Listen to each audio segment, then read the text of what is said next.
Genesis chapter 3. The man and woman's sin. The serpent was the shrewdest of all the wild animals the Lord God had made. One day he asked the woman, "Did God really say you must not eat the fruit from any of the trees in the garden?" "Of course we may eat fruit from the trees in the garden," the woman replied. "It's only the fruit from the tree in the middle of the garden that we are not allowed to eat. God said, 'You must not eat it or even touch it. If you do, you will die.'" "You won't die," the serpent replied to the woman. "God knows that your eyes will be opened as soon as you eat it, and you will be like God, knowing both good and evil." The woman was convinced.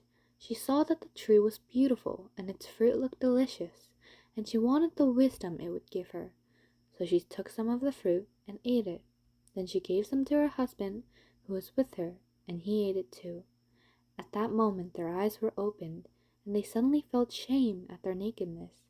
So they sewed fig leaves together to cover themselves. When the cool evening breezes were blowing, the man and his wife heard the Lord God walking about in the garden. So they hid from the Lord God among the trees. Then the Lord God called to the man, "Where are you?" He replied, "I heard you walking in the garden, so I hid. I was afraid because I was naked." "Who told you that you were naked?" the Lord God asked. "Have you eaten from the tree whose fruit I commanded you not to eat?" The man replied, "It was the woman you gave me who gave me the fruit, and I ate it." Then the Lord God asked the woman, "What have you done?" "The serpent deceived me," she replied. "That's why I ate it."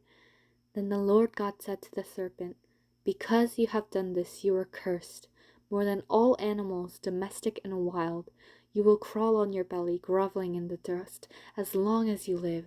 And I will cause hostility between you and the woman, and between your offspring and her offspring.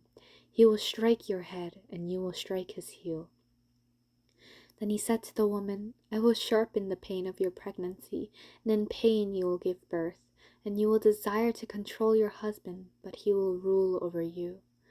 And to the man he said, "Since you listened to your wife and ate from the tree, whose fruit I commanded you not to eat, the ground is cursed because of you. All your life you will struggle to scratch a living from it. It will grow thorns and thistles for you.